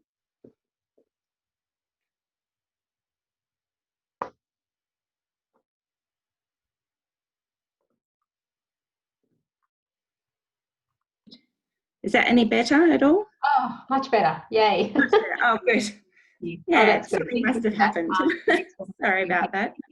No problem. So we were up to Rachel. Yes. You're doing Rachel. So go for it. Thanks. Yeah. So Rachel talked about, in similar ways, she talked about how she felt she became root bound, like in a plant pot, and that she felt she outgrown the institution of the church and anymore.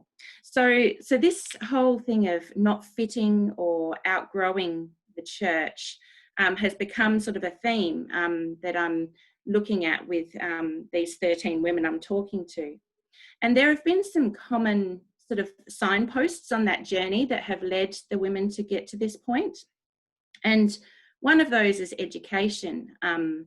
So for all of the women, in various ways, they talked about how education had contributed to this journey to the edge of the church for them.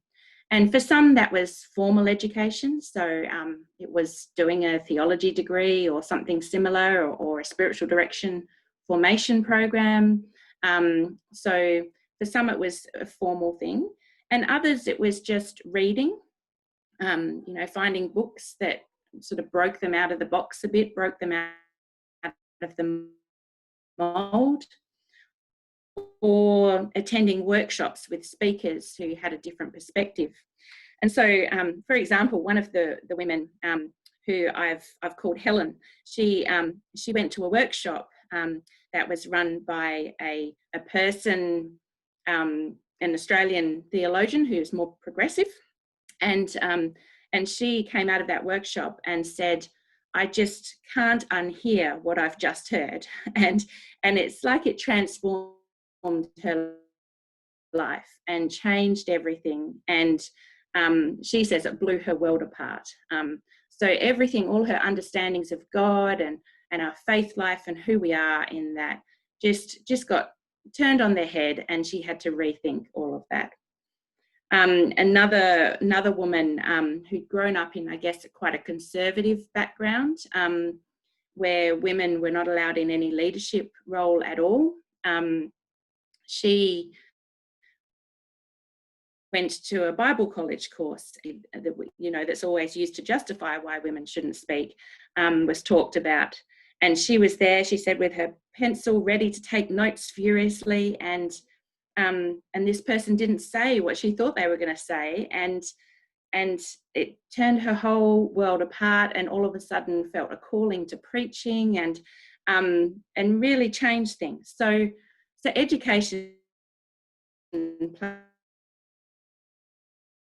is a big part in many ways. I guess paired with that, paralleled with that, is a understanding of self-knowledge. One thing that struck me very early in the interviews was the amount of women who mentioned the Enneagram as part of their journey. And for some, it was just a passing, fleeting, you know, I'm a number 4, as if I completely understood that, which I fortunately did. But it was just a fleeting thing. And for others, it was a lot deeper, and they went into a lot more detail of what learning about the Enneagram and meant for them. One woman in particular said, I'd always felt like a broken toy, and learning about the Enneagram and my number and my strengths and all of those sort of things made me realise I wasn't a broken toy. This is who I was. So very powerful stories of how learning about the self and self-knowledge and self-awareness really transforms, brings this transformation and is life-giving, but is one of the signposts on this story, this journey to the edge of the church. So that was another signpost. And the other one, spiritual authority. So I'm sure many of us would be aware of James Fowler's work about faith development. And one of the things he talks about is this shift from an external locus of authority to an internal locus of authority. And this is something that I've talked a lot about with the women, about how do they get a sense of trusting their own inner authority. How did that shift happen where they trusted everything the church said or leadership had said to them, and just taken that on board? And when did that shift happen where they said, hang on a minute, you know, I've got something to say here, or I've had an experience which is counter to this. So there's powerful stories around that. And that shift isn't easy. It's actually quite a difficult and gradual. And one woman who had stopped going to church, she decided that she wanted to connect with her local Anglican church, and she deliberately decided, I'll go to the weekday service in the middle of the week because it's smaller, it's more intimate. I can sneak in the back door, sit there and listen to the liturgy, and then disappear again at the end. So she deliberately chosen a way to connect that wasn't held less commitment for her. And she said that even when she walks in, she has this low-level sense of guilt that she's not doing the right thing. So even though she has moved to a place of trusting her own inner authority, as soon as she steps in that building, she feels the external authority sort of coming over her again. So it's sort of a constant struggle for these women in general. There's a lovely story about from one woman who I've called Candace, and her story is like it was like a switch went off for her about trusting her own inner authority. And she tells a story about a church leader who came to her, and they were talking about atonement, of all things, you know, nice light subject. And she said the leader said to her, I just don't get what you're not getting. don't you believe in God's wrath? And she said it was like the shutters opened for her, and she just went, no, I don't think I do. And it was like her all of a sudden voicing that. Everything just switched, and it was like the words were out. She had toyed with just going, oh yes, of course I do, and conforming, but she didn't. And then she said it was just this liberation, that she couldn't take that back again. She couldn't put it back in the box. It was out, and she said it felt like a victory. So very powerful for her. So women are finding themselves on the edge of the church, finding themselves in this space where they feel less confined, feel like they've taken the shoes that are too small now, they've taken them off, and they're walking in a different way. So what I'm exploring now is, what are the implications of this for spiritual direction, for sitting with people who do consider themselves on the edge. And I know there's been a bit of work done on this, and there's been some articles in Presence on spiritual independence and things like that. But what I'm finding, I just thought I'd put out there just a few things that have sparked my interest. So one of them is the importance of perennial wisdom. A lot of these women, when I say to them, well, what is it like now? What's it like now living on the edge? What are your practices? How do you live your faith life? And a lot of them talk about drawing on other traditions. So for example, one woman, Kelly, talks about how she has taken up the practice of Jewish chanting. And she talks about how that has been a transformative thing for her. And in a very deep way. Another lady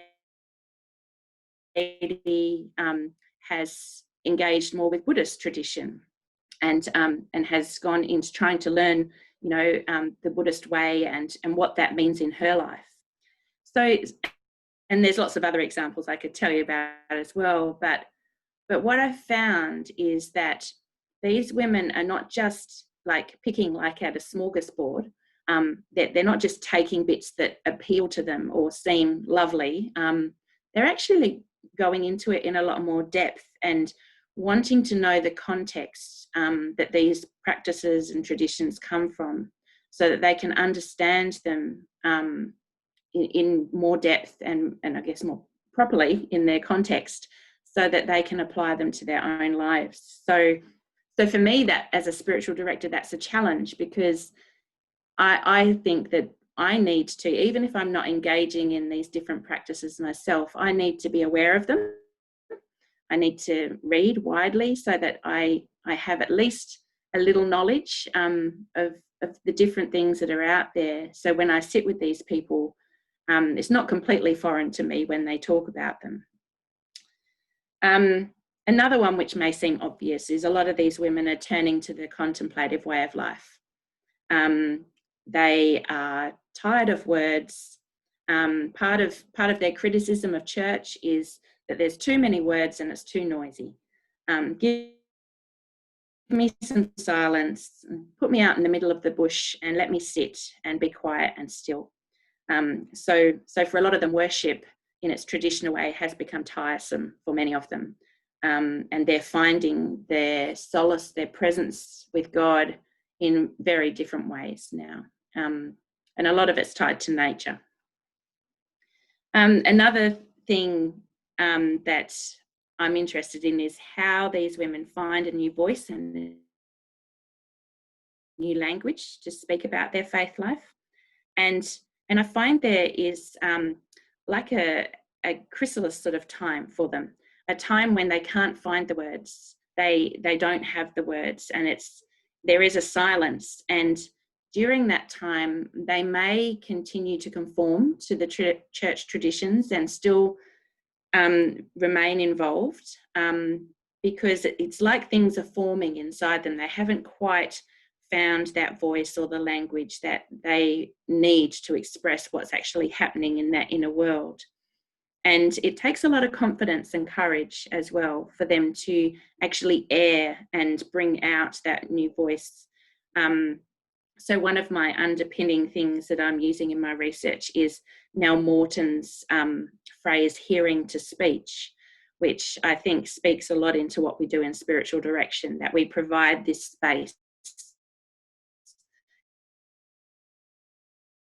this safe space where they can hopefully find their voice and find their speech, find their story within that. Another interesting thing is the expression of faith. So what Sylvia was talking about with art, a lot of them are going into the artistic sort of ways of expressing their faith, writing poetry, music, use of mandalas, all those sort of practices. But the big one that I found interesting is that a lot of them are considering their expression of faith to be in advocacy and justice and care for the earth. And so it's become a lot more holistic and broad and global for them. And so I'm currently reading, some of you may have come across Chris, I think his name's Saade, who's written a book called Second Wave Spirituality, which talks about this move towards a more global justice, advocacy, peace, care for the earth sort of focus in the spiritual life. And that led to how these women now find community. There is a lot of grief around the losing of or the stepping aside from their church community. It's a lot of them found that very difficult and still find it difficult. They miss it. I was surprised by the lack of animosity towards the church. I thought there might be some anger and bitterness, but really it's just a feeling of outgrowing. This is not my space anymore. And so finding another community where they feel they belong, where they fit, has actually been quite difficult for some of these women.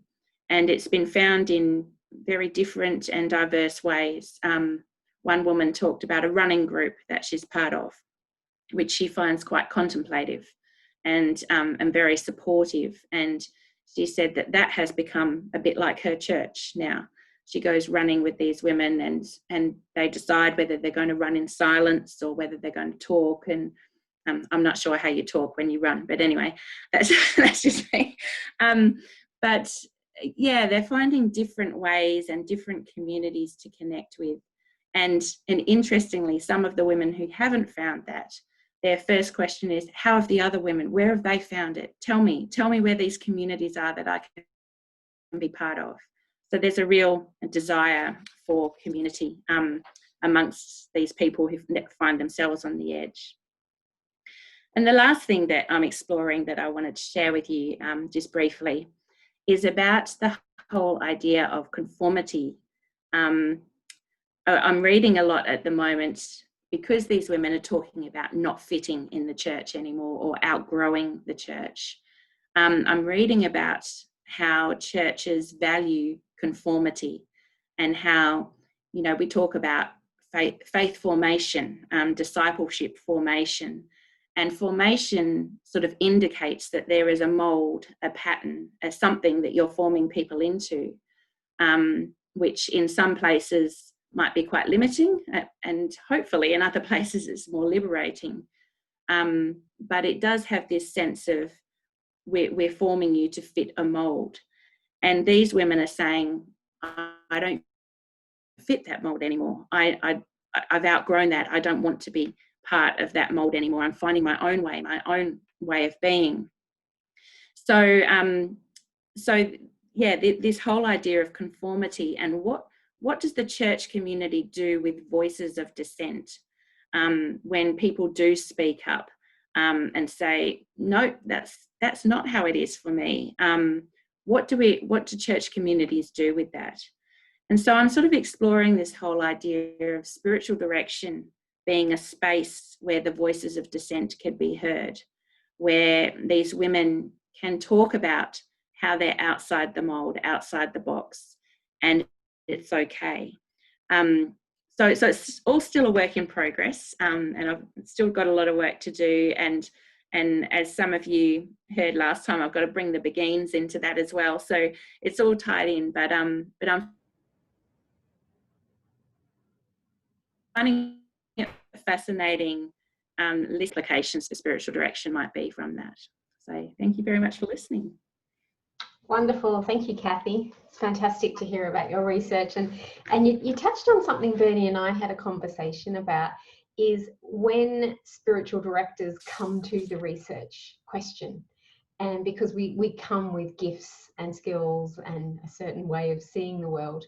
And it's, you know, Bernie talks about in her research that her interviews allowed her to go to very deep places. And I suspect the same in yours, that as a spiritual director, when you're interviewing, you're able to go to those very deep places. So yes, so all the very best. Thank you so much for being part of last month and this month. So it's very thank you for your contribution. I'm just going to spotlight myself as I say goodbye. There's a few thank yous. So we have got to the end of a big 4-month project. Lots of people to thank. At the top of my list is the Patrick and Anthony Wright Formation and Education Fund. We simply could not have done this without them, and I sincerely hope that we have what we've offered and what we've shared together in community has been part of their vision for how they hoped that the money would be spent. So I sincerely hope that we have been loyal to that vision. I want to thank SDI for kind of putting me in charge of that money and how I spent it and how I put this together. This year has been different. We weren't able to do it in person, but I'm hoping that the 4 offerings we presented are valuable, that they've helped people connect with each other, to know that you're not alone. And it is hard trying to do research in the area of spirituality and spiritual direction in postgraduate world, but we're all here together to support each other. I want to thank Stephen Crandell for being my behind the scenes person, for doing all of the emails, doing the recordings, doing all of the things that I desperately needed help with. So sincere thanks, Stephen. Thank you to Bernie, who's been my kind of talking partner, my throwing ideas around, supportive, encourager. So thank you so much, Bernie Miles. And thank you to everyone who's participated, keynote speakers, 3 MTs, roundtables, and especially the people that have come. It's not easy sitting in front of a screen for over 2 hours. So I'm very grateful that you did that. Let's keep talking. Let's keep supporting each other. Use me as a conduit. I've got my email address in there. I can put it in again. Whatever you need. If you loved something Sylvia said and you haven't got her email, or you wanted to get another recording, whatever you need, just come through KristenH@sdi.org and I will answer your questions. So, and Kristen, thank you to you. Thank you to you for actually the courage of stepping up and drawing us together. And I really, you're a beautiful host and you make us feel very at home. And I just want to encourage you to keep these going. I think it's a really rich space, and I really hope that we're able to continue this work. So thank you, Kristen. Thanks, Benny. Thank you. Magnificent job, Kristen. Thank you on behalf of SDI. Welcome. Welcome, welcome. Thanks, everyone. Have a wonderful time, and we'll keep writing and contribute to my handbooks. That would be great. And all the very best. Thanks. Thank you. Thanks.